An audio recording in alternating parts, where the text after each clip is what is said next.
Bonjour à toutes et à tous et bienvenue pour ce nouveau webinaire de l'association OETH, un webinaire consacré aujourd'hui aux démarches santé handicap. Cette année, une cinquantaine d'associations ou de fondations du secteur sanitaire et social sont accompagnées ou se sont lancées avec l'aide d'OETH dans une démarche globale, structurée, collective pour développer l'emploi des salariés en situation de handicap. Alors d'abord, comment nommer ces démarches? Elles sont collectives, elles sont structurées. Est-ce qu'on peut parler de politique handicap? Comment les nommer? Qu'est-ce qu'elles impliquent? Comment les mettons en place? Pour quelles raisons? Qu'est-ce qu'on en attend? Quels en sont les bénéfices attendus? Est-ce qu'il y a des prérequis? Et puis, question subsidiaire, comment OETH peut accompagner ces démarches auprès des entreprises et fondations qui relèvent de l'accord? Alors, toutes ces questions, on va essayer de les aborder en 1 heure à peu près. On est ensemble jusqu'à midi et on va les aborder avec nos invités aujourd'hui. Alors, d'abord, Claire Kowalski, qui est référente handicap groupe pour l'ensemble du groupe SOS. C'est quelques, vous nous repréciserez, 22 000, je crois, à peu près, salariés. Lourde charge sur vos épaules. Pascal Clark, vous êtes directeur de l'association Practice, association qui accompagne depuis la nuit des temps, je crois, les décideurs publics, les entreprises et les acteurs de l'emploi dans la mise en œuvre des politiques handicap, justement, on y reviendra. Et puis, Mhm. Amandine Munier, vous êtes chef de projet à OTH et vous avez porté, là aussi, sur vos épaules, la formalisation et la structuration de l'offre d'accompagnement d'OETH et vous nous expliquerez plutôt dans la dernière partie du webinaire comment OETH accompagne ces démarches. Alors, avant de rentrer dans le vif du sujet, je vous fais quelques petits rappels techniques. D'abord, si, chers participants, si vous souhaitez poser des questions, participer aux échanges, n'allez pas sur la boîte chat qui se situe en bas de votre écran, allez sur la boîte Q et R, questions et réponses. Alors, on aura l'occasion de relayer quelques-unes de vos interventions en fonction du temps qu'on a disponible.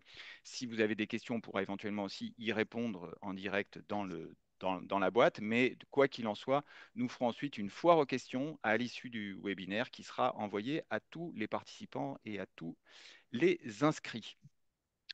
Donc replay qui sera envoyé juste après pour celles et tous ceux qui n'ont pas pu se connecter. Et puis sachez que nous sommes avec un vélotypiste de la société RSVP et que celui-ci a dû envoyer le lien, ou c'est en train de se faire, le lien dans le chat pour vous permettre de bénéficier de la vélotypie pour suivre nos échanges.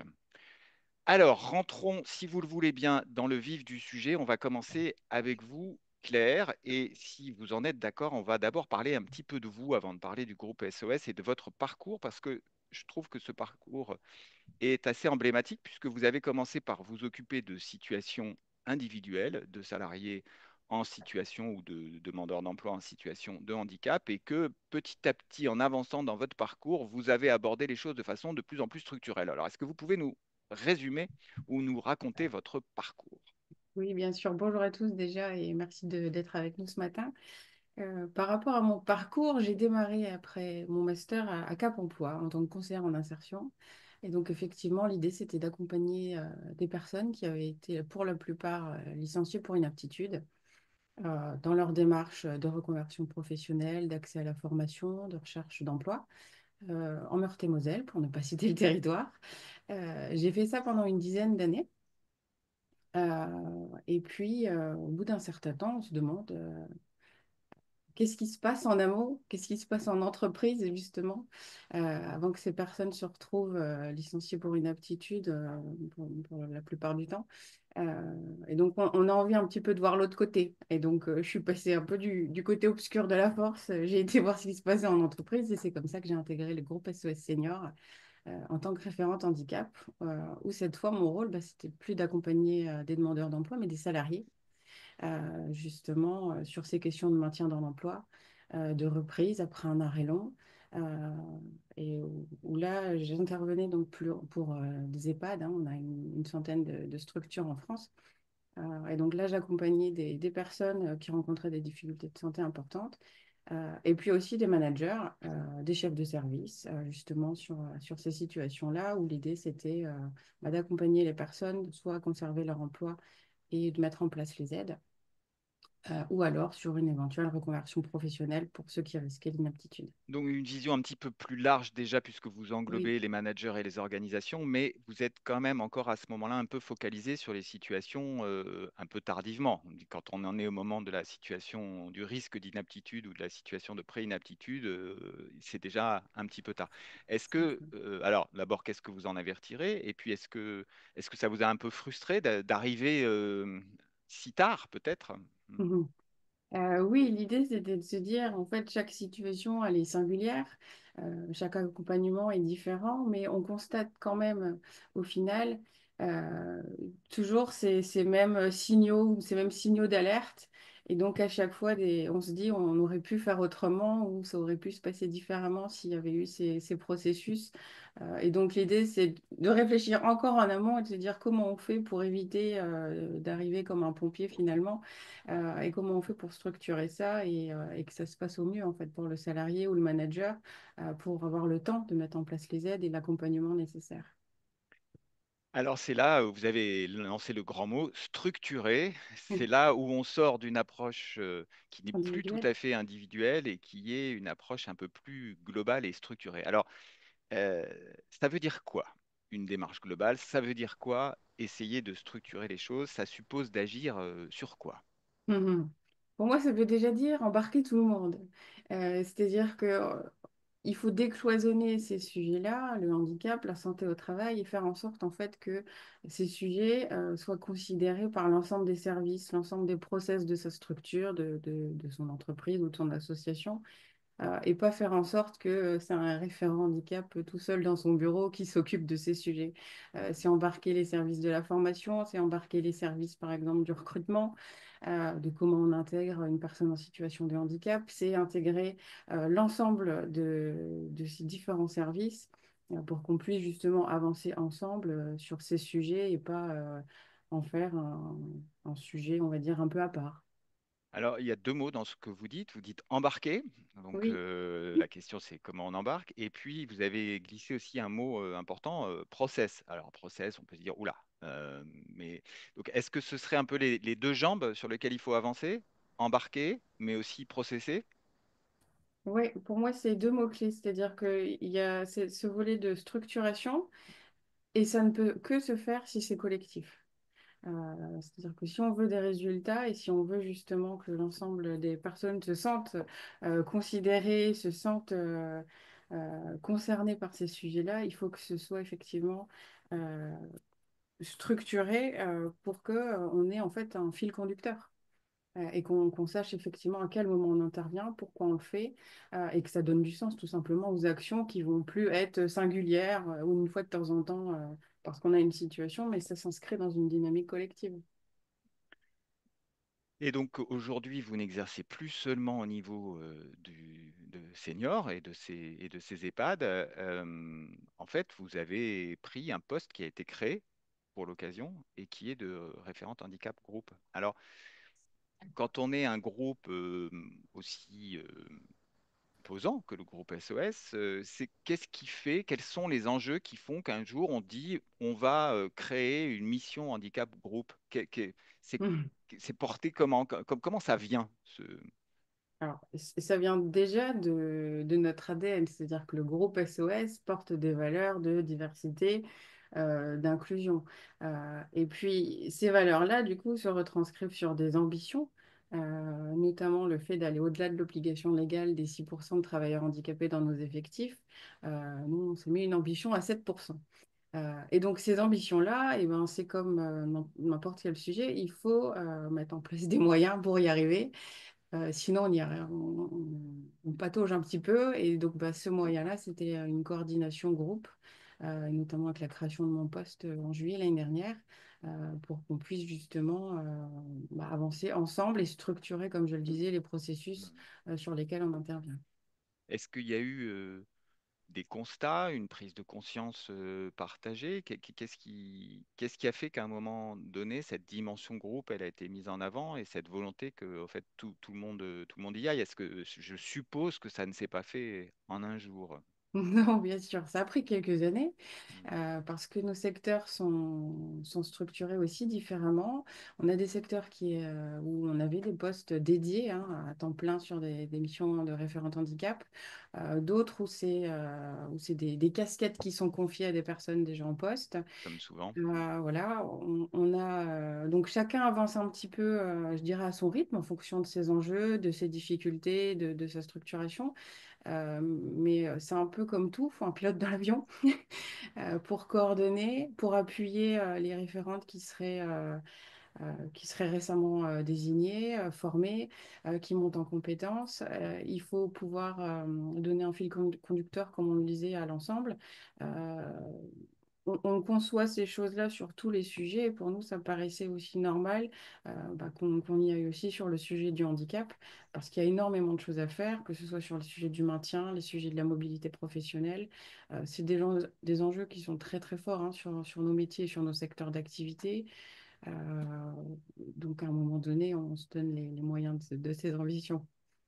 Alors, on reviendra un petit peu plus tard sur qu'est-ce qu'il y a dans votre politique handicap. J'ai envie de vous faire réagir, Amandine, parce qu'on peut dire en écoutant Claire, oui, bah alors le groupe SOS, c'est particulier. Est-ce que vous qui, avec vos collègues à OTH, accompagnez, on l'a dit tout à l'heure, une cinquantaine de structures, est-ce que les ressorts que Claire nous a partagés sur qu'est-ce qui finalement a fait que il y a une prise de conscience et on se met en place, on se met en marche dans une démarche collective, organisée, structurée. Est-ce que vous retrouvez des éléments un peu communs aux différentes structures que vous accompagnez ou est-ce qu'au fond, il y a plein de moteurs très différents pour s'engager dans une démarche structurée?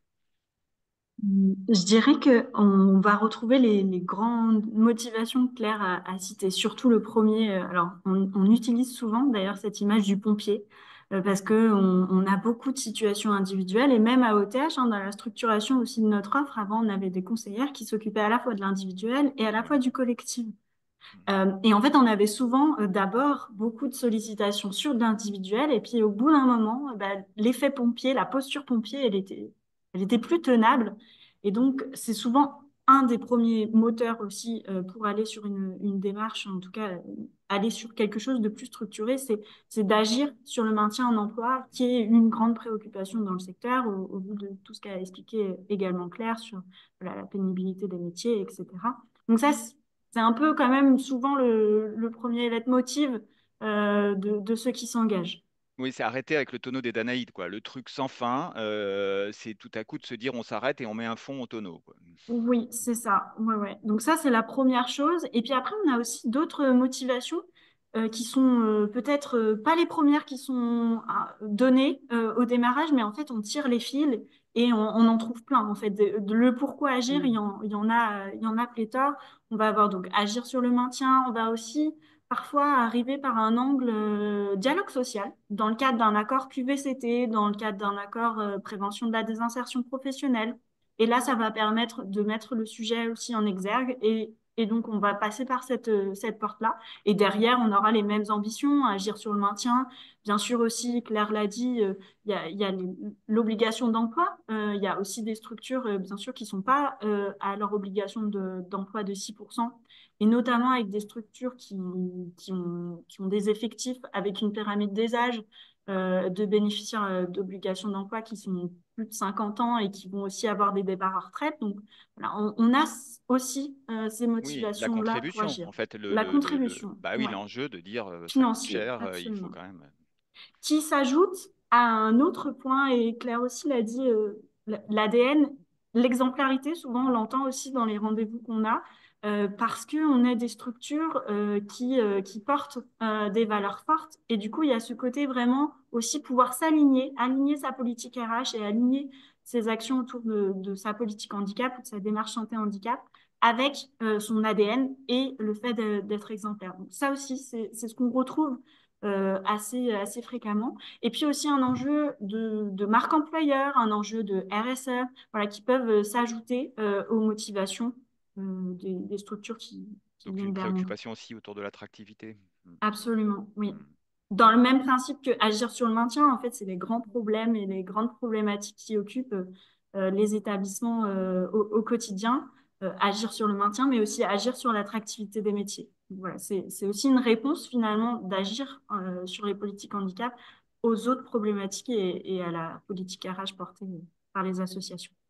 Alors bon, tous ces enjeux, donc ils mettent en route, et puis après, ben voilà, il faut travailler une politique handicap ou une démarche. On va y revenir sur ce terme. Alors Claire, pour revenir à vous, finalement, si vous deviez résumer la démarche handicap, la politique handicap du groupe SOS, ce serait quoi en quelques mots? Est-ce que c'est d'abord une ambition? Est-ce que c'est d'abord une organisation? Est-ce que c'est un plan d'action? Et c'est quoi les objectifs? Enfin voilà, en quelques mots, c'est dur, hein, comme...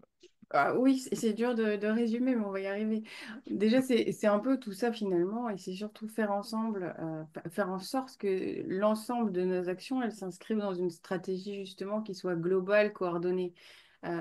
L'idée, c'est que l'ensemble de nos salariés, qu'on soit manager et donc qu'on soit confronté à des salariés en situation de handicap, qu'on soit soi-même dans cette situation-là, c'est qu'on ne se sente pas seul sur ces questions et qu'on laisse le moins de chance possible au hasard ou à la chance.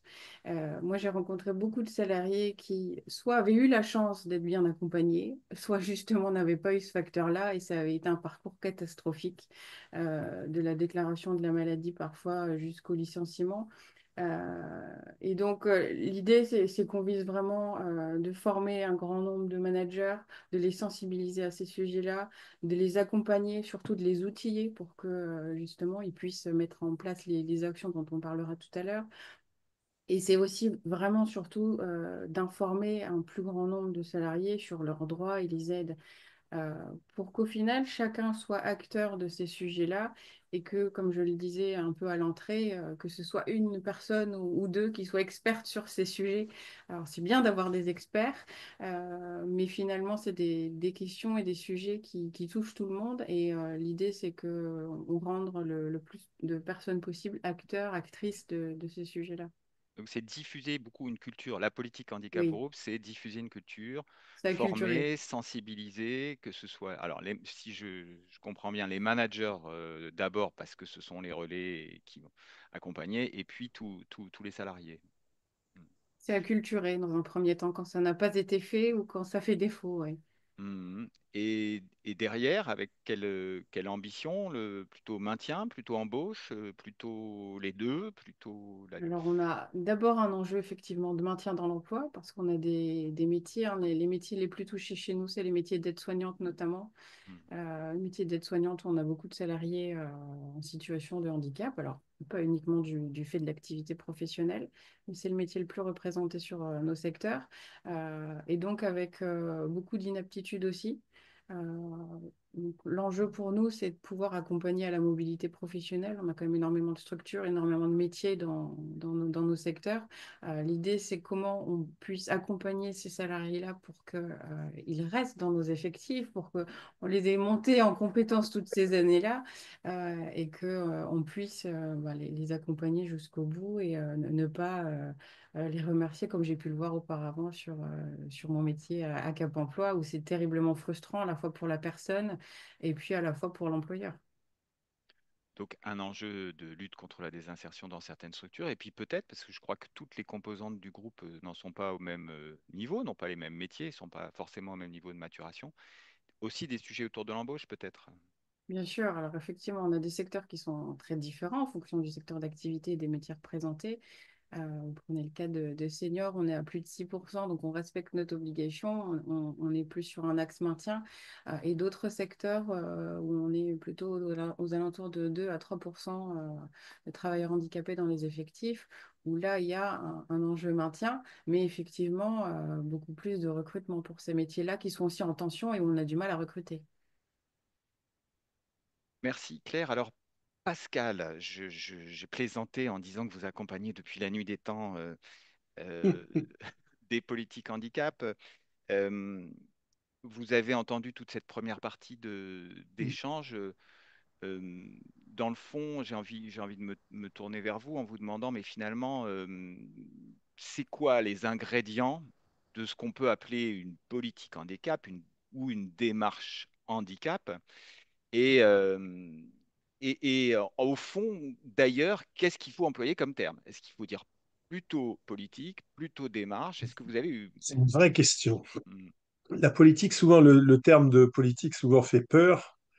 D'abord, quand on considère les tailles des organisations, effectivement, souvent on dit une petite organisation, elle ne construit pas de politique, ce qui n'est pas tout à fait exact, mais l'idée n'est pas de débattre de ça, mais plutôt de revenir sur le terme que vous avez choisi finalement, de démarche santé handicap. Alors finalement, une démarche, c'est une manière dont l'esprit progresse sur un sujet particulier. Donc, et c'est bien la question finalement quand on construit euh, une politique handicap, je vais reprendre quand même le terme, c'est finalement de cheminer et de cheminer autour de trois sujets. Souvent, on dit ben, une politique handicap, c'est un cadre structurant, directeur, une impulsion au plus haut de l'organisation, un plan d'action, et puis finalement toute une panoplie d'actions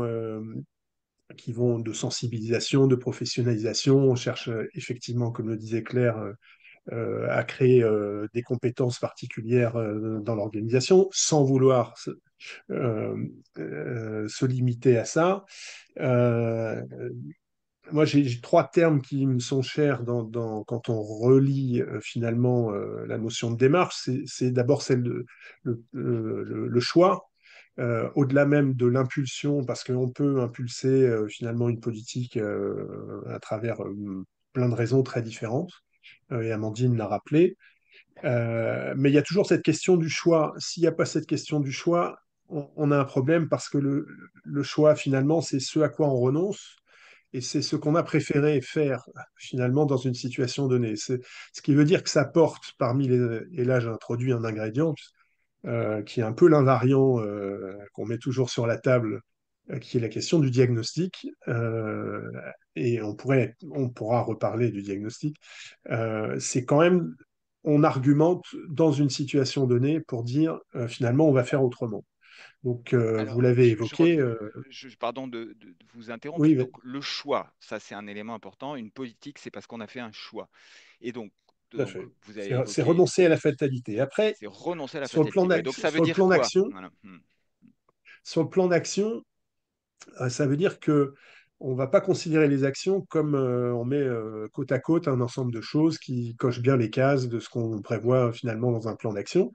C'est l'idée quand même je vais pousser peut-être le bouchon, mais de vivre, de construire des expériences.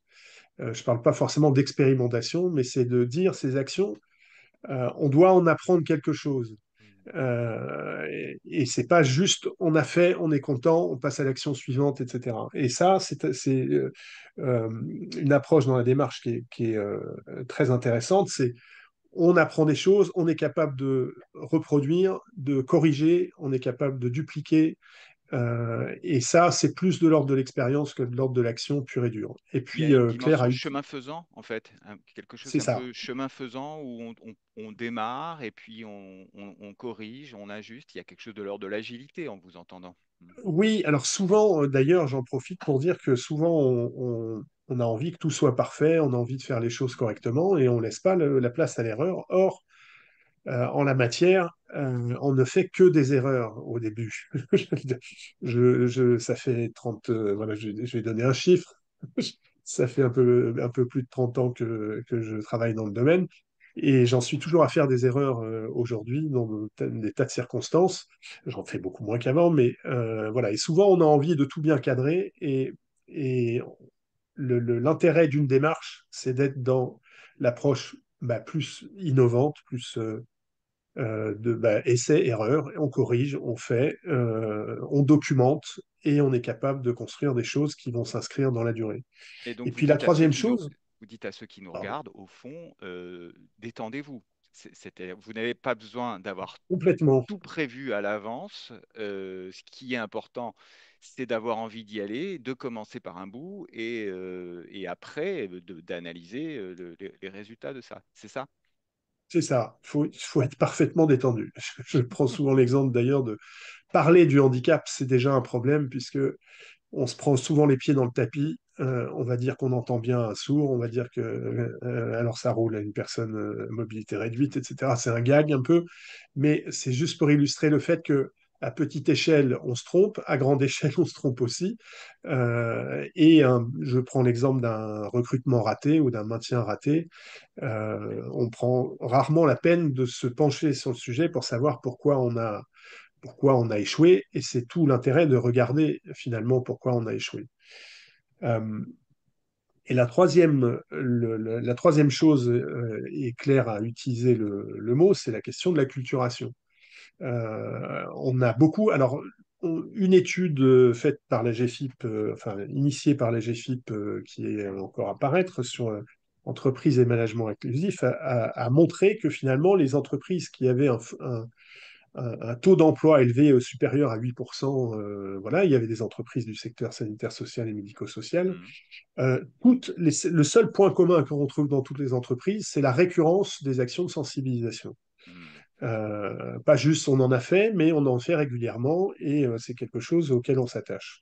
Mais derrière cette idée de sensibilisation, c'est pas juste de rendre sensible, c'est vraiment de créer une culture commune avec à la fois les acteurs du handicap, donc c'est tout ce qui est la mise en réseau et tout ce qu'on peut construire, et c'est pas juste avoir des moyens supplémentaires pour sourcer, etc. C'est vraiment comprendre comment ça fonctionne et travailler avec.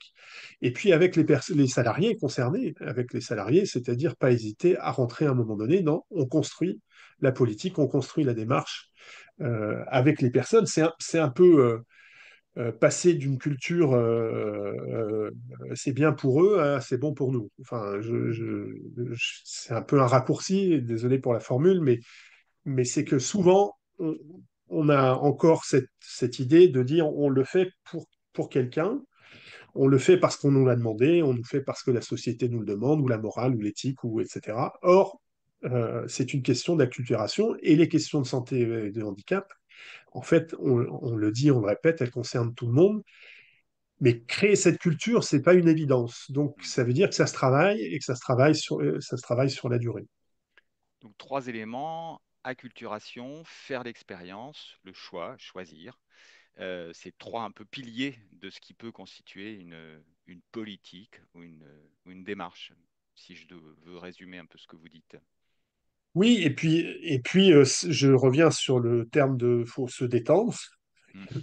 avec le sujet, c'est que partir du choix, ça veut dire qu'on n'a pas tout décidé dès le départ aussi. Ça veut dire qu'à un moment donné, on s'est mis en mouvement et que on peut construire une politique. Après, on n'est pas obligé de tout écrire dès le début. Par contre, rentrer dans une démarche, ça, c'est beaucoup plus facile. Et puis, on peaufine chemin faisant. Et c'est le chemin faisant qui fait démarche. Et c'est pourquoi Mm, nous, on a préféré plutôt démarche pour faire moins mm. peur et se dire, mon Dieu, politique, je ne saurais jamais faire. C'est ça un peu, Amandine, non? Oui, c'est ça, absolument, parce que on va en parler peut-être un petit peu plus tard, mais on a quand même une diversité d'organisations qui sont couvertes par l'accord. Et donc, le mot politique, parfois, pouvait effrayer. D'autant plus que quand on mettait le mot politique, ils n'associaient pas déjà tout ce qu'ils avaient déjà fait. Parce qu'en fait, il est rare quand on rencontre une entreprise que le terrain soit complètement vierge. En fait, il y a toujours eu déjà un historique, déjà des actions, Pascal le disait, avec des actions de sensibilisation. Alors, parfois, ça peut extrêmement se concentrer autour du moment phare de la SEPH au mois de novembre, mais en fait, il y a toujours des petites actions et des choses qui ont été mises en place, parfois qui manquent de lisibilité, de visibilité, mais voilà. Et ça, c'est plein de petites actions, c'était pas associé au mot politique. Donc, on avait vraiment besoin de trouver autre chose qui compensait, nous parlait mieux, donc démarche, et le fait de vraiment, je rejoins Pascal, mettre en mouvement. c'est s'inscrire dans une approche on se met en mouvement et on essaye de se structurer, de coordonner. Et là, je rejoins également Claire.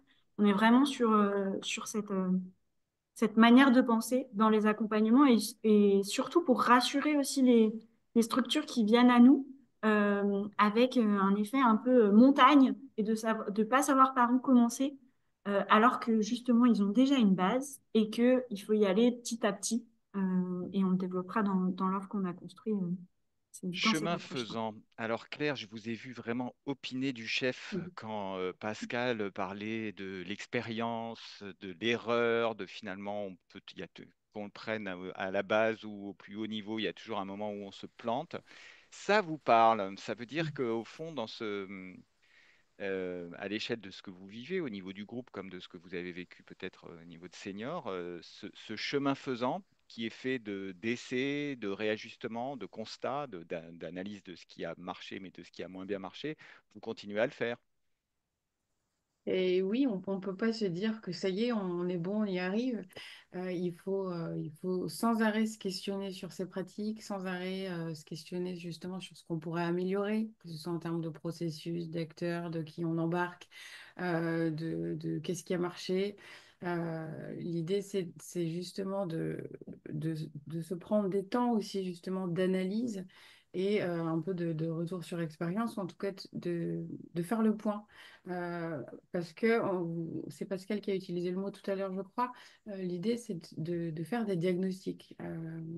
L'erreur, ça aurait pu être, par exemple, de dire quand j'ai intégré le groupe, c'est ben, j'ai fait un senior, ça a marché, je vais faire la même chose partout pour tous les secteurs, avec l'ensemble des référents handicap qui travaillent sur ces sujets. Non, l'idée, c'est que on est aussi quand même tous sur des structures différentes, des métiers différents, donc des besoins différents. Les salariés sont pas non plus tous dans la même situation. Les managers n'ont pas les mêmes outils ou les mêmes pratiques. Donc l'idée, c'est avant de foncer tête baissée, justement, comme on disait, sur sa démarche et de se dire on va construire ça, et on verra après. Des fois, de s'accorder le temps de se poser les bonnes questions, d'analyser les besoins, que ce soit de la part des salariés, des choses qui reviennent dans le dialogue social avec les élus, etc. Et de prendre ce temps-là pour vraiment analyser ce qui fonctionne aussi, comme vous l'avez dit, parce qu'on part rarement de zéro quand même. Donc, de voir ce qui fonctionne, de voir ce qui prend, et à l'inverse, de voir où on a un peu plus de mal et d'analyser un peu les difficultés qui pourraient exister pour voir comment on lève ces freins-là. Et c'est souvent ce travail-là, ce temps d'analyse qui fait qu'ensuite on arrive à avancer sur les actions et qu'on va avancer dans son process finalement. Donc ça rejoint ce que disait Pascal tout à l'heure autour du choix, c'est-à-dire que le diagnostic, c'est pas forcément une machine de guerre lourde. C'est simplement se poser les questions de pourquoi on veut faire les choses, qu'est-ce qu'on veut faire. Ça peut être des questions très simples, au fond. Mais C'est c'est- s'arrêter pour y réfléchir. C'est ça, c'est pas toujours une grosse machine comme on peut le voir. On a des structures qui sont aussi beaucoup plus petites. On n'est pas forcément sur 3000 salariés, 4000 salariés. Par contre, on a tous des situations concrètes. On a tous des demandes, ou en tout cas des choses qui reviennent régulièrement.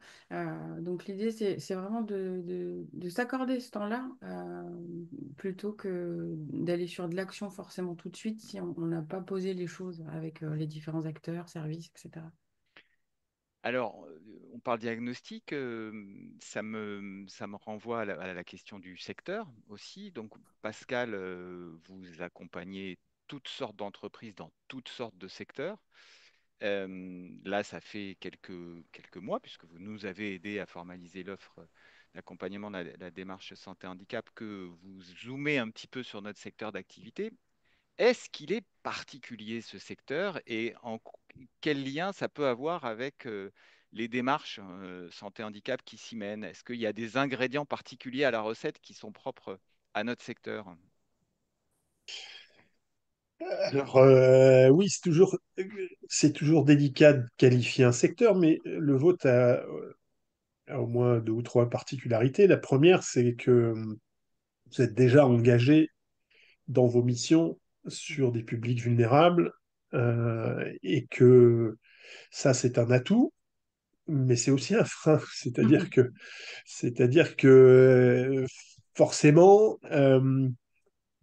il y a la crainte de faire rentrer à l'intérieur des équipes des problématiques qu'on traite et dans son métier. Et c'est de se dire, mais est-ce que finalement, c'est pas la boîte de Pandore et est-ce qu'on va pas avoir des ennuis en plus? Sachant que il y a voilà, des tas de sujets à traiter par ailleurs. Il y a les sous-effectifs, il y a voilà, il y a des contraintes X ou Y. Et donc ça, c'est une première particularité qui joue sur plusieurs ressorts, hein, y compris, voilà, on n'a pas de leçons à nous donner par rapport à quand on se tourne vers l'idée d'obligation, etc. D'où l'intérêt de travailler sur le fond, sur les situations, et notamment sur la question du maintien, puisque c'est un élément, je pense, qui est très porteur dans le secteur, qui est de dire, ben, on regarde déjà quand les situations de handicap et de santé touchent les salariés, et que s'y intéresser, ça commence à un peu ouvrir les chakras, j'allais dire, pour penser un peu le sujet différemment. Euh, une autre particularité, qui est propre au secteur associatif d'une manière générale, c'est que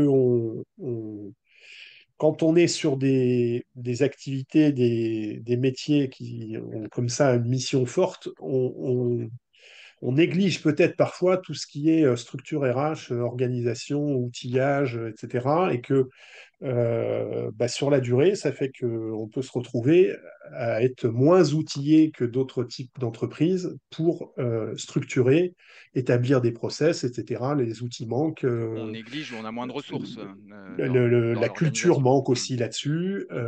Il y a toujours cette perception que ça va être au détriment du service apporté aux personnes. Je le vis parce que moi-même, étant de structure associative, on met toujours ça en arrière-plan et ça finit par peser parfois.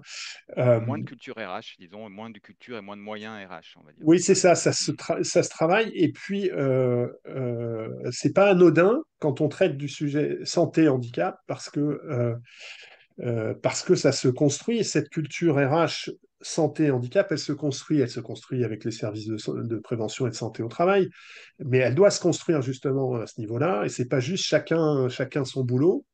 Voilà, Claire, je suppose que vous vivez ça sur tous les dispositifs maintien, c'est qu'à un moment donné, il y a besoin de créer du dialogue sur ces questions-là, et pas juste je te renvoie le salarié et tu me le renvoies avec une belle préconisation, etc. Donc, tout ça, c'est une question de culture, mais c'est une question aussi d'organisation et d'outillage et de comment on travaille aussi ces questions-là.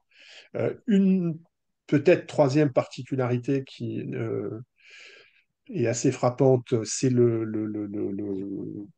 l'éclatement, enfin la structure organisationnelle des associations avec cette notion de poste de direction, d'élus, voilà, de conseil d'administration où les niveaux de décision, de prise de décision et qui doit agir quand et prendre telle décision et comment on relaye une politique, là, pour le coup, Claire, vous le voyez aussi, de groupe à l'échelle de tous les établissements, ça pose des tas de questions. Ça Oui, pose des tas de questions dans tous les sens. des structures Ouais, très décentralisées qui se c'est sont ça. structurées au niveau des établissements et où finalement le siège est venu un peu plus tard et avec un éclatement géographique aussi qui fait que il y a beaucoup des ressources humaines qui sont dans les établissements et services directement, au fond. C'est ça. Mm. Et ça marche dans les deux sens, c'est-à-dire que on peut avoir des choses qui se font sur le terrain qui ne remontent pas Mm. à l'échelle centrale et inversement des choses qui se travaillent au niveau supérieur et qui ruissellent pas sur Mm. les établissements. Or, ça a un impact sur deux choses, c'est que euh, est-ce qu'on est en capacité dans votre secteur de faire toujours projet, c'est-à-dire qu'un projet peut pas, enfin, a besoin d'être pensé à la bonne échelle et pas forcément à l'échelle de toute l'organisation. Et que ça veut dire que il faut de la souplesse aussi au niveau des directions Mm. pour dire on vous laisse avancer. Et je reviens sur l'histoire là pour le coup, d'expérimenter aussi peut-être, de dire ben, écoutez, on ne sait pas, à notre niveau, on ne sait pas, on n'a pas tous les éléments, vous êtes convaincus, allez-y, et puis vous nous faites part de ce qui se passe. Et quand on parle, l'autre élément, c'est quand on parle des parties prenantes, parce que c'est un sujet qui revient souvent pour dire il faut mobiliser les parties prenantes dans une démarche santé-handicap. Or, les parties prenantes ne vont pas être les mêmes en fonction de l'organisation de la Mm. structure. Et que finalement, cette notion de partie prenante, elle peut être différente dans l'organisation et qu'on peut avoir des groupes de parties prenantes, des groupes porteurs de projets ou soutien du projet qui vont être différents dans une même organisation. Et ça, c'est une particularité du secteur qui me C'est une semble sacrée importante. question que vous posez, qui est le bon échelon finalement. Alors, Claire, à l'échelle de 22 000 salariés, est-ce qu'en effet, cette question du... Alors d'abord, deux questions. Est-ce que vous retrouvez cette question de l'échelon pertinent, l'échelon central, l'impulsion, et puis peut-être des échelons d'action qui sont plus pertinents à d'autres niveaux? Et puis au fond, dans le portrait que nous renvoie Pascal avec sa vision du secteur, est-ce que vous retrouvez à la fois des freins et des leviers que vous pouvez rencontrer aussi, vous, à l'échelle de votre mission? Oui, c'est forcément des sujets qui me parlent quand on est sur un groupe de 22 000 salariés avec plus de 800 structures. Le premier frein, ça pourrait être celui-ci, c'est-à-dire comment on fait quand on a autant de structures et autant de salariés, autant de managers à accompagner sur ces sujets-là. Et le risque, comme on disait, c'est que ce soit piloté en centrale et que ça ruisselle pas sur les premiers concernés, ou à l'inverse, que ce qui se passe en établissement ne remonte pas jusqu'à nous et qu'on passe à côté de bonnes pratiques finalement. Donc le premier frein, c'est celui-là. Mais pour justement le lever, je reviendrai à l'élément que j'ai donné tout à l'heure. Pour moi, c'est le diagnostic, c'est-à-dire que pour que tous soient concernés, que tous se sentent embarqués et que ça parle à tout le monde et qu'on arrive à le faire à différents échelons finalement, c'est qu'on le fasse en prenant en considération la structuration de chacun aussi. Et comme on le disait, il y a un tas d'acteurs à embarquer. L'idée, c'est de voir justement à chaque fois où c'est le plus stratégique pour eux au niveau des actions à mener, etc. Faut pas le faire Il faut que ce soit global, mais il faut que ce plan d'action-là, il parle à chacun. Et pour qu'il parle à chacun, il faut qu'on s'y retrouve dans les sujets, sur les actions, sur les moyens dont on s'y prend pour y arriver. On va forcément pas mettre la même machine en route pour on va dire pour quatre structures, ou en tout cas à l'échelle de la région ou d'un petit village. En tout Hmm. cas, il y a cette question-là qui est centrale sur le plan d'action pour moi et sur la façon dont on s'y prend pour mener les choses. Justement, les questions à se poser, c'est par où on commence, qui on embarque, on veut que ce soit porté comment, et comment on veut que ça retombe. Hmm. Donc, il faut que, pour moi, chaque échelle soit représentée aussi dans ce plan d'action-là, parce que si on imagine tout en centrale, mais que ça ne concerne pas les salariés qui sont sur le terrain, on aura beau avoir le meilleur plan de communication qui soit, derrière, Ça va pas le faire. non, voilà. Alors, Alors, Amandine, il y a une idée commune quand même qui circule, qui est, oui, bon, les politiques handicap, c'est pour les grosses structures. Et d'ailleurs, c'est pas pour rien que autour de la table, il y a qui? Il y a la référente handicap de la plus grosse des structures, qui est le groupe SOS. Est-ce qu'on peut la discuter, cette idée commune? Est-ce que, en effet, qu'on appelle démarche ou politique, finalement, d'avoir cette démarche un peu structurée, bah, ça suppose quand même d'être une grosse asso? Est-ce qu'une petite asso, elle peut, est-ce que c'est imaginable et est-ce que vous en avez rencontré, Amandine? Du coup, l'image de SOS et du groupe SOS, c'est plutôt une petite partie des accompagnements Hmm. qu'on a. Alors, bien sûr, il y a des grosses associations, multi-établissements, multi-régions qu'on accompagne. Mais en fait, la majorité des structures, elles sont quand même bien plus petites que celles du groupe SOS. On a dans une cinquantaine d'établissements des structures mono-établissements, 90 salariés, des EHPAD, à des structures bien sûr bien plus grandes. Alors, rarement autour de 22 000 salariés, plutôt entre 2500 et 5 000 salariés, qui peuvent être parfois sur des mono-établissements, par exemple si on prend des gros, du sanitaire, Oui, etc., bien sûr. voire plus. Mais voilà, on a tout type, l'échelle en tout cas est très différente et on va un peu avoir deux manières de voir les choses. On va avoir les gros paquebots, qui sont plutôt ceux qui sont assez lourds à mettre en marche, bah, voilà, qui peuvent être assez processés déjà de par nature, qui peuvent être assez hiérarchisés avec des couches de managers, etc., qui sont importantes, avec des fonctions éclatées.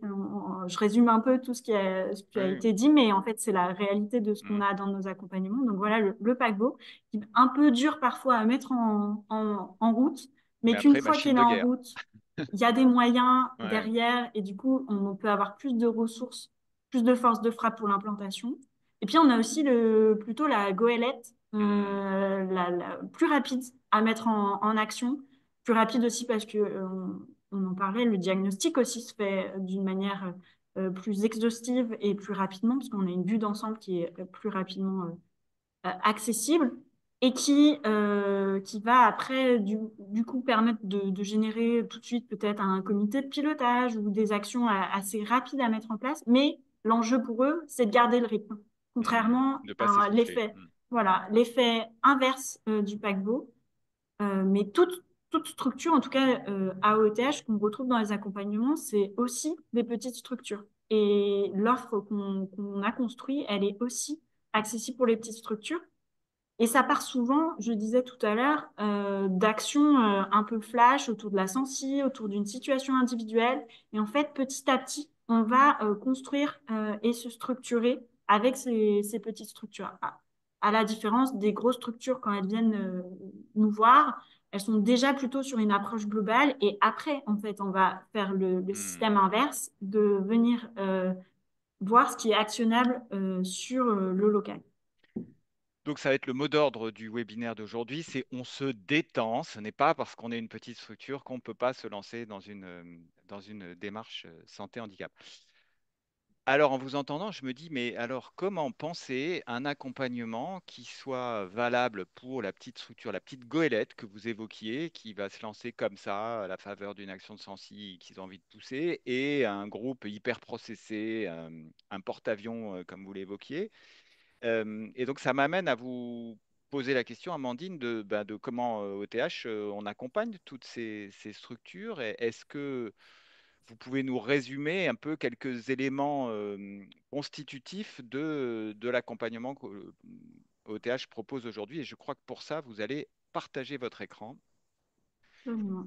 pour nous faire comprendre Bon, comment ça marche. Donc, pour le moment, on vous voit, vous, et voilà, on voit votre diaporama.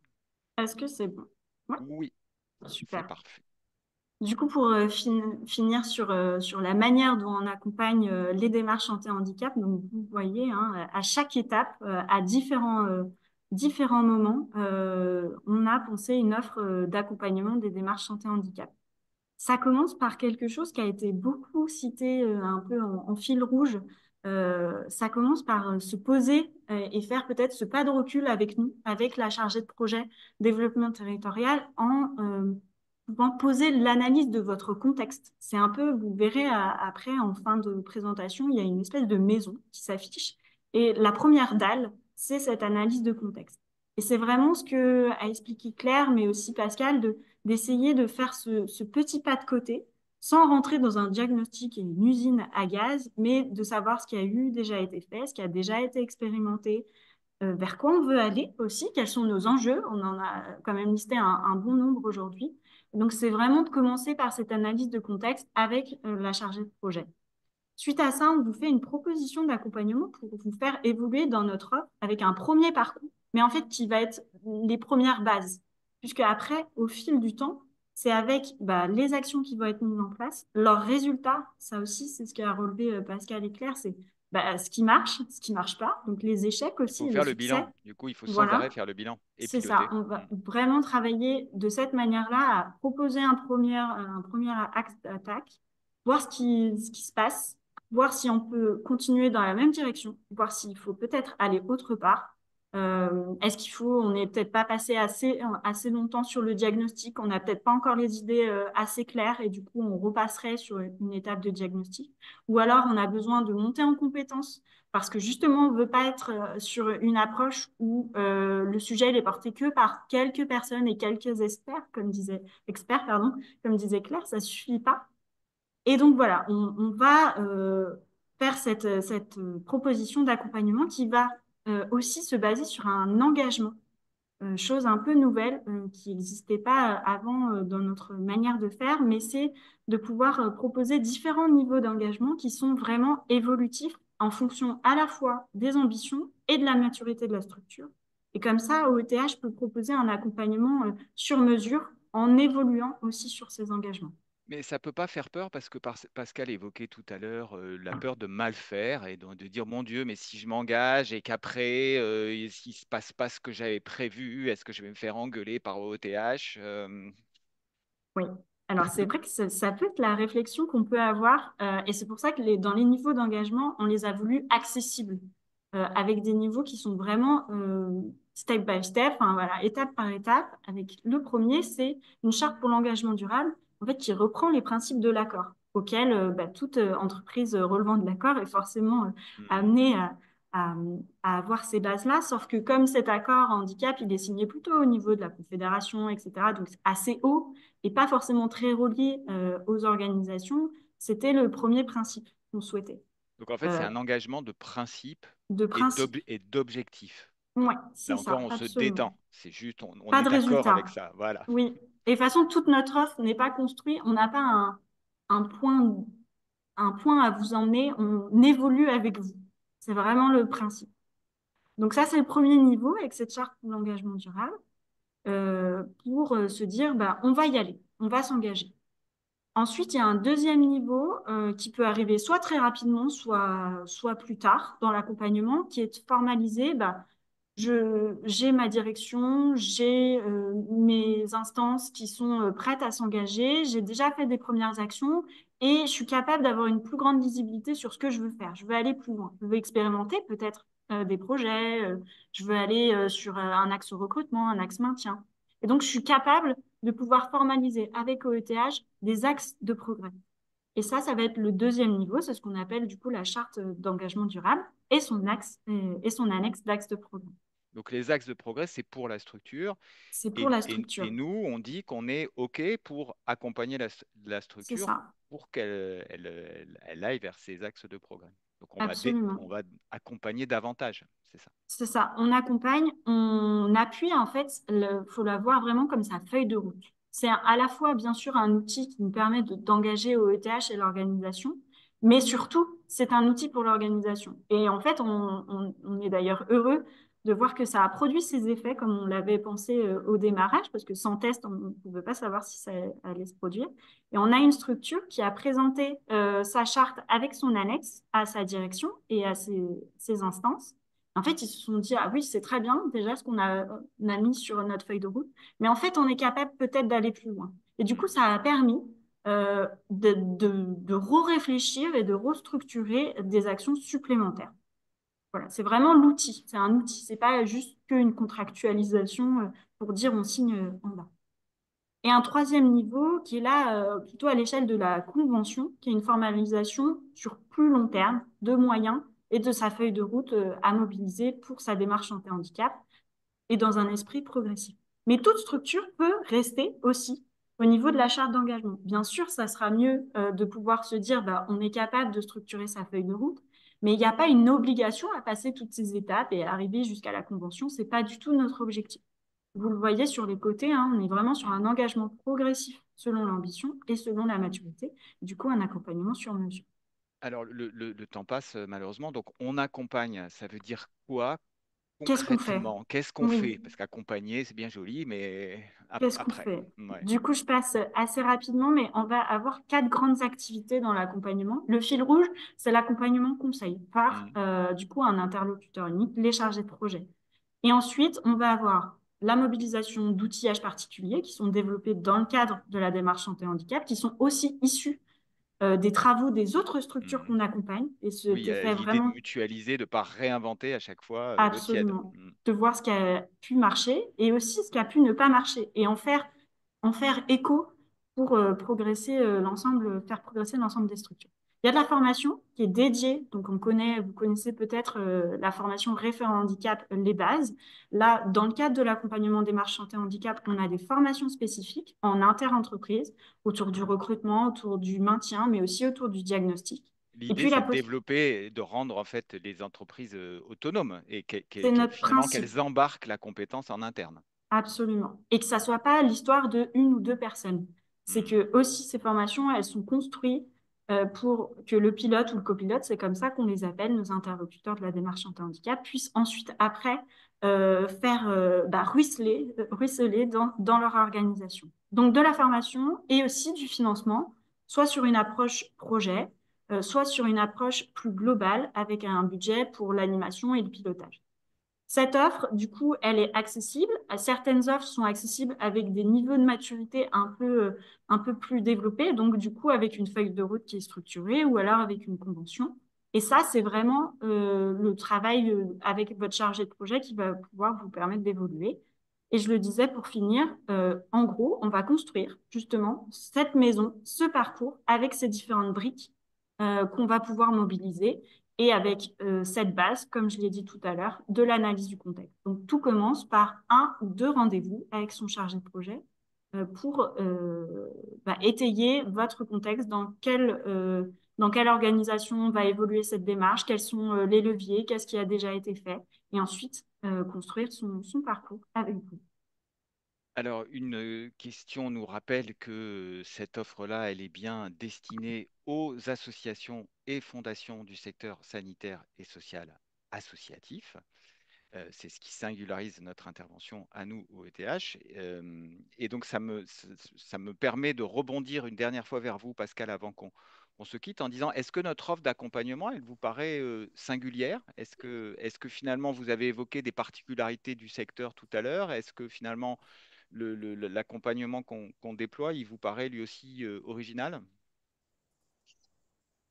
Et en tout cas, elle vous ressemble. Tout le travail de construction a été finalement vous avez poussé à chaque fois toutes les idées, toutes les approches en tenant compte des besoins et des contraintes du secteur. Donc déjà, c'est une première chose. Et puis, elle est intéressante parce qu'elle est très souple, justement, et Amandine l'a très bien exposé, c'est-à-dire que voilà, c'est pas une feuille de route qui est imposée, voilà, à l'entreprise, à l'association pour dire vous devez arriver là.